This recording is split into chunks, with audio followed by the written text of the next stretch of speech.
Call me names. And a dentist's best friend. Can I have a candy bar? But most of all, I think you're the best sheriff in the whole world. he's devoted to Dad. It's Andy and Opie It's about you and me. on The Andy Griffith Show. Weeknights starting at 8 on MeTV. The live 5 for 6 Skyview Network, sponsored by Terry Lambert Hyundai. Well, we certainly know spring is sprung, right, with all the pollen in the air, but we also know that it's our first 5 for 6 alert day posted for the month of March, which is coming on Friday. Details on what's coming on Friday with your forecast straight ahead. We are digging deeper into a lawsuit against the group that was supposed to manage Lake Olmsted Stadium and bring those Masters Week concerts to us. Plus, the sheriff reacts to the arrests of 2 Richmond County deputies on charges of battery against an inmate.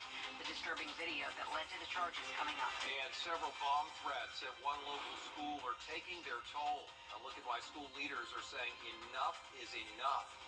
As your news at 6 starts now. Live from Television Park, this is WJBF News Channel 6 at 6. Good evening, everybody. I'm Brad Means. And I'm Jenny Montgomery. Thanks so much for joining us. Coverage you can count on begins with the City of Augusta and the Development Authority bringing a lawsuit over missed shows last Masters Week and the state of repair at Lake Olmsted Stadium. News Channel 6's George Escala has a closer look. It's the scars left behind at Lake Olmsted Stadium. But this work performed for the planned concerts last year is not working for Augusta. When they started on work, I mean, it's not a baseball field anymore. It can't be utilized anymore.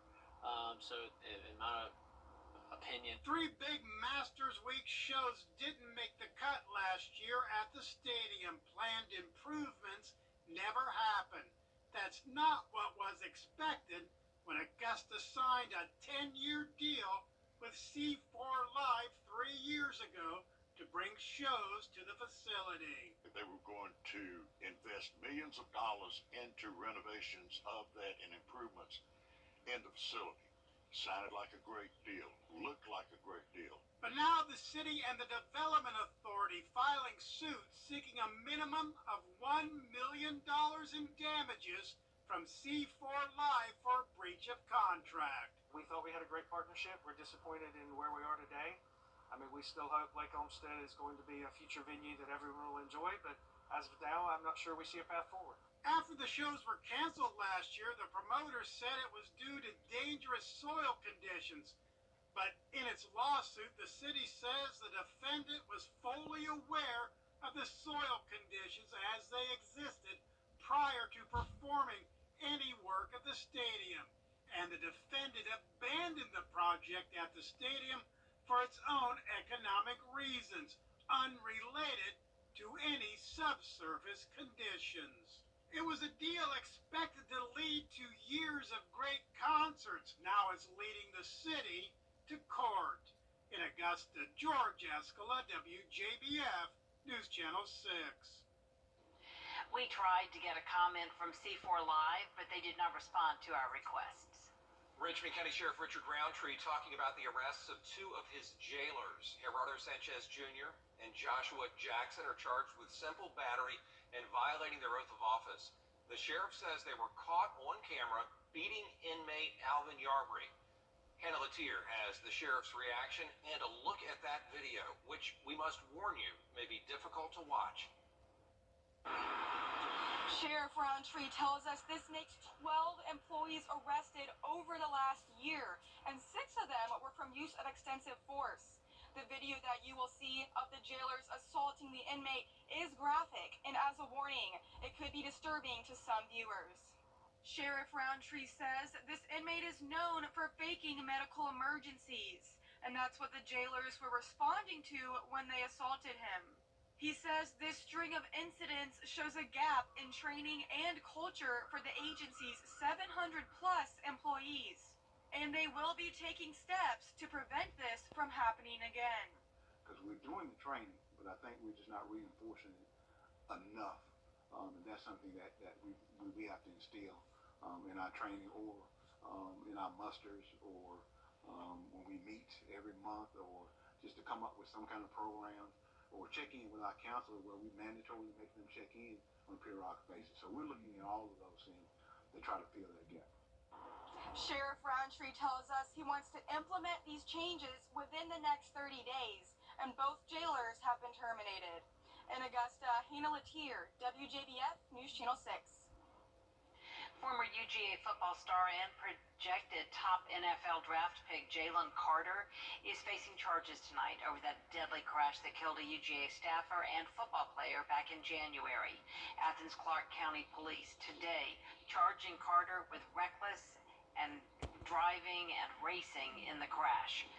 Georgia recruiting staff member Chandler LaCroix and offensive lineman Devin Willock were killed. Warrants show LaCroix and Carter were driving, quote, in a manner consistent with racing when LaCroix's vehicle crashed. Police said LaCroix was driving about 104 miles per hour and her blood level, the alcohol level, was .197 at the time of the crash. This morning, Georgia head football coach Kirby Smart released a statement reacting to the charges against Carter. Smart says, take a look at your screen now, the charges announced today are deeply concerning, especially as we're still struggling to cope with the devastating loss of two beloved members of our community. Smart went on to say they're fully cooperating with authorities. Carter has also released a statement saying he's on his way back to Athens to speak with investigators and expects to be cleared of any wrongdoing. Chief Meteorologist Tim Miller joining us now. And Tim, Yes. you are. Can you see me setting through all up the pollen? Where are so you? hazy. Woo! We're here. Woo! Clear the green. I tell you what, though, but between the rain that's coming and the pollen, it's too much. So I'll show you hour by hour what to expect for Friday, all coming up in just a few minutes. Jenny, Brent. All right, thanks a lot, Tim. Leaders at one local high school are working to figure out who's behind several bomb threats. Marmol High School has been the subject of 5 threats just since the beginning of the year. One of them was called in, the other 4 were emailed, and one student has been charged in one of those threats, but authorities don't believe that student is connected to the other 4. And so the schools, along with law enforcement, began doing searches of the students' book bag and sweeps of the school before the students entered. And so then, we were just able to provide a safer environment for the kids that way. There is a reward offered for any information that leads to an arrest. Closing arguments today in the Alec Murdaugh murder trial. First, though, jurors got a chance to visit the murder scene. Closing arguments today in the Alec Murdaugh murder trial. First, though, jurors got a chance to visit the murder scene. The lead prosecutor told jurors that Murdaugh faced a gathering storm before he killed his wife and son in June of 2021.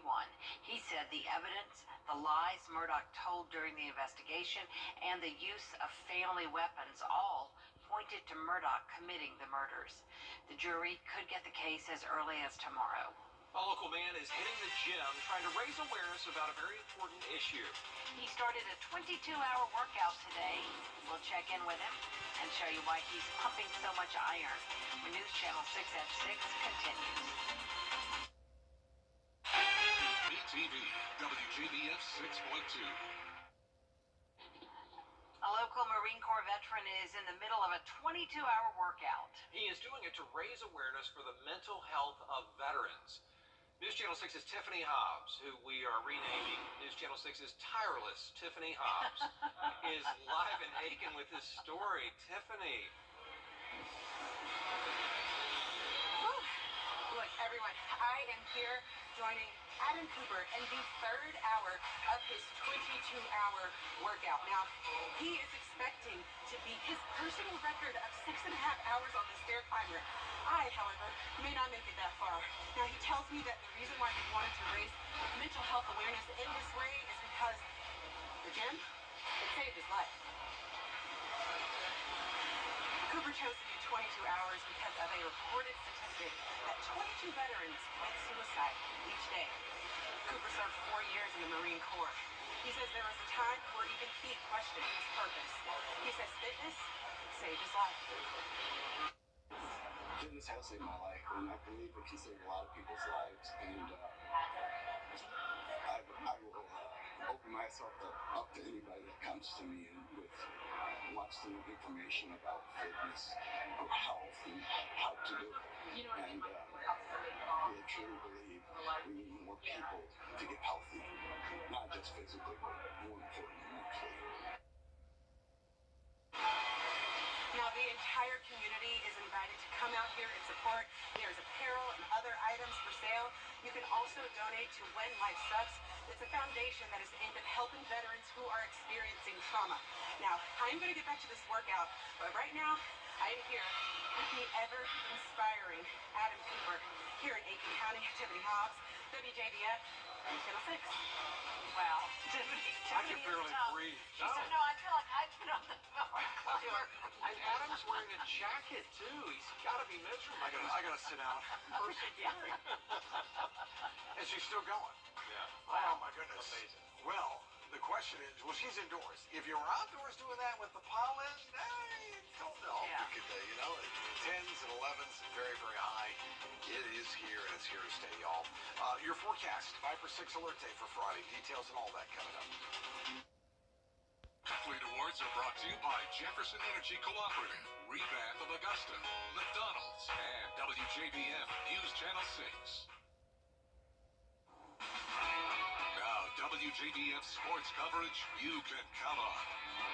Georgia State basketball playoffs continue tonight with 3 area boys teams in the Elite 8. Last night, the girls from Josie, the only area team to earn a spot in the Final 4. For the boys, 3 defending state champions in action. Number 1, Grovetown on the road at number 3, Lanier in 6A. In Class 3A, Cross Creek, number 3 in the state, the back-to-back state champions hosting Hart County. And in 2A, top-ranked West Side, also defending state champ, hosting South Atlanta. Some of those already underway. We'll have highlights at 11. Peach Belt Conference Women's Tournament. USC Aiken falls to Young Harris. The Pacers now wait to see if they get an at-large bid to the NCAA tournament. The Augusta Lady Jaguars play later tonight. Local PGA Tour pro Vaughn Taylor once again hosting his junior golf tournament this summer for the 13th year. But a big change, the tournament moves from Mount Vintage to Bartram Trail. Taylor says he's excited for the kids to get a chance to play that course. We'll hear from him tonight at 11. The tournament is June 11th through the 15th. Couple of signings at Evans. Defensive lineman Bryce Amari Glenn signs with Gordon State College in Barnesville. The 11th night to sign in the last 2 years. And at Aquinas, basketball and track and field star Patrick Green going to run track and field at Wofford. This week's WJBF Scholar Athlete of the Week is Davidson Fine Arts senior Martha Kate Morrison. In the classroom, she's got a 4.3 GPA, all AP and honors classes, National Honor Society of Scholars, Beta Club, top 10 interclass, and check this, a 4-sport star, holds 25 school records, 3-time Region Player of the Year in volleyball, started as a freshman on the first team ever at Davidson, also on the tennis, swim, and soccer teams, and she plays in musicals and other performances. So we asked her which makes her more nervous, the court or the stage. Definitely the plays and the performances are a lot more of a struggle for me because I'm very much more athletically focused, not like musically talented, but it is fun sometimes. She's very focused on her studies as well as athletics. She's been athletic since she was maybe 2 years old and had a ball in her hand. And I also think she's very organized. She keeps lists of all her things she has to do for the day, and she goes by that, and very focused and dedicated. Has to be with all that. Congratulations. We will be right back.